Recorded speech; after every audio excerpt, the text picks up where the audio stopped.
I didn't want Caitlyn and Vi to end up together. What? Did not want Caitlyn and Vi to end up together. How can you even say that? Don't get me wrong, I loved Caitlyn and Vi's relationship in season 1. I think the privileged princess being brought down to earth by her down bad, scrappy romantic interest is one of the best enemies to friends to lovers trope that there is. But in season 2, their dynamic changes for the worse. What I was hoping to be a good cop, bad cop tango with a bit of spice was instead missed opportunity after missed opportunity. And Vi isn't the problem here. Caitlyn became docile. Ambessa shoulders a lot of the blame for things that Caitlyn was willing to do. Caitlyn denying martial law but gassing parts of Zahn was displayed as a noble and necessary evil. She gets the intel that she needs to find Jinx but misses all of her shots, but the blame falls on Vi. She admits to Vi that she knew Ambessa was manipulating her and chose to go along with it, but the outcome of her actions is on Ambessa for manipulating her. She becomes the leader of Piltover, but under her rule, Piltover and Zahn literally go to war with each other, with rebellions at checkpoints and peaceful protests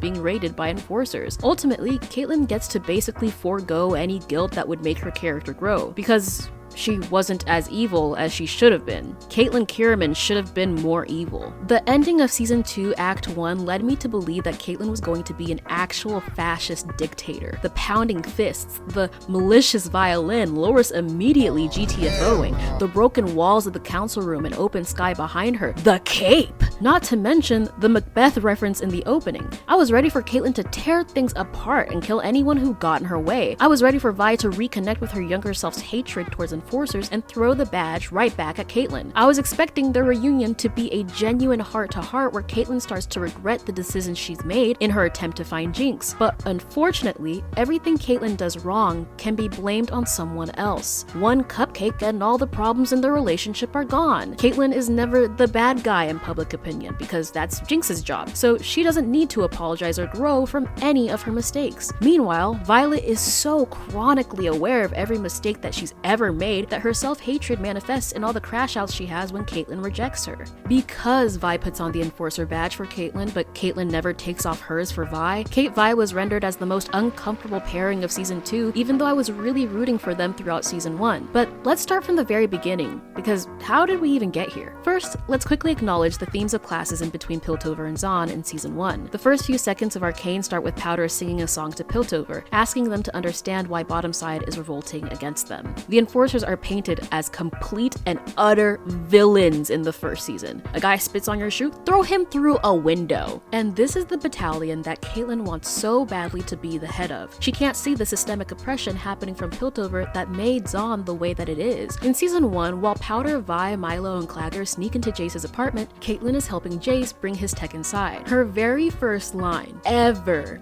is this: "You really went to the Undercity to get these? Weren't you afraid?"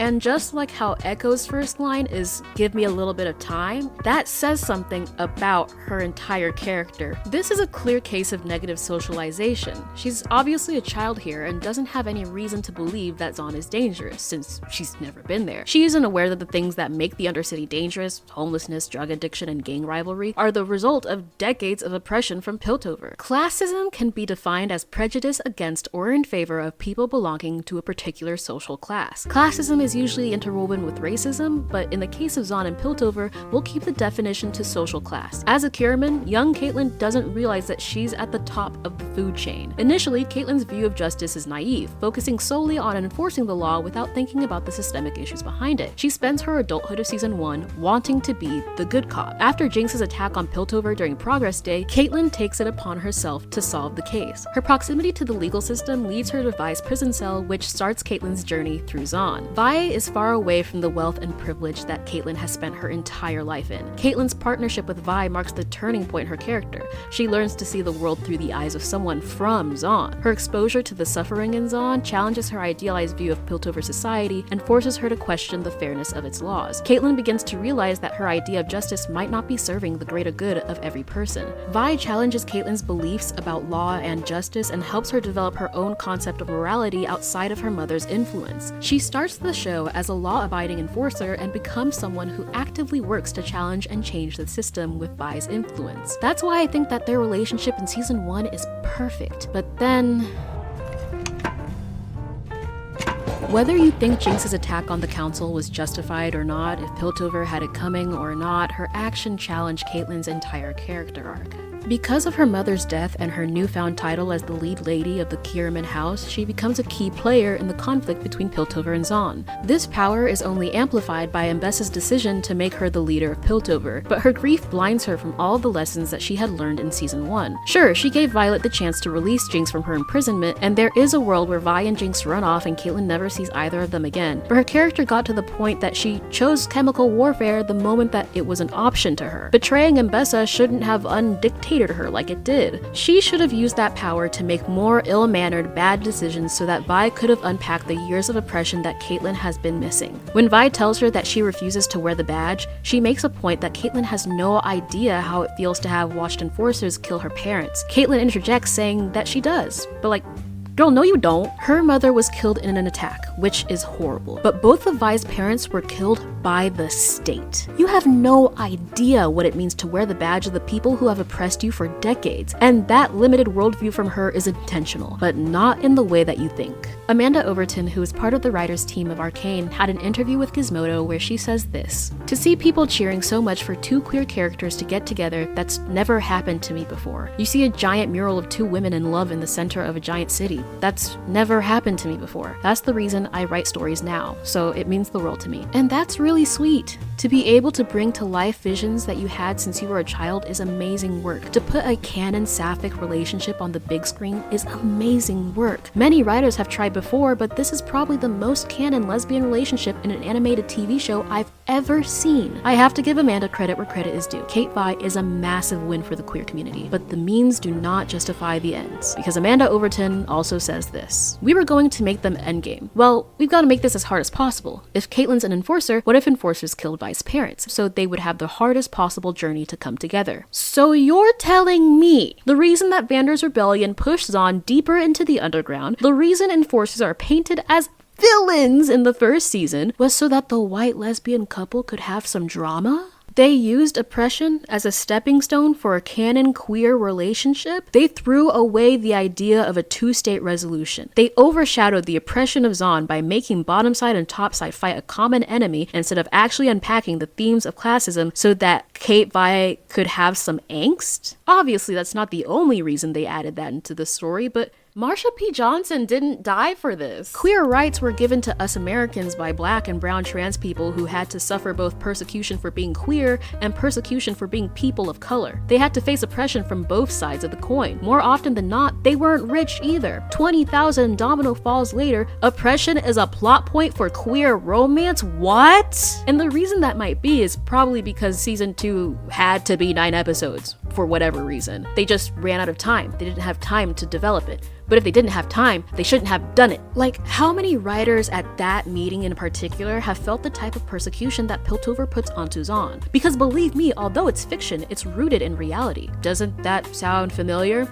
Doesn't that sound like a real problem that could use real solutions to solve? Doesn't that sound like something Caitlyn could use her power to fix, or at least alleviate the pain? Couldn't she at least have tried? If we're not gonna make her evil, could we at least make her good? Amanda Overton admits that her team prioritized putting a sapphic relationship on the big screen and used oppression as a writing conflict point to give them drama. They set up a dynamic that needed a lot more work and a lot more growth from both of the characters, but especially Caitlyn. But they never had any intention of making sure their relationship had a good power dynamic. Bad call. But no hate to Miss Overton. She's holding a torch for queer representation in media, and that is worth doing. My qualm resides in the outcome of how it reflects on their relationship when there wasn't enough time to smooth it all out. The last episode should have been 3 hours long. 4 even. I'd sit down for 4. Caitlyn's problem was that she tunnel visioned. Hard. She realized that the world was bigger than hers and really started considering how she could make things better. But when it gets down to it, she makes it her priority to kill Jinx above all else, firing a shot even when she knew Jinx wasn't there like a maniac, but choosing not to kill Singed after finding out that he made Shimmer. The sole manufacturer of Shimmer, and you don't want to ask him about his operations to take them down?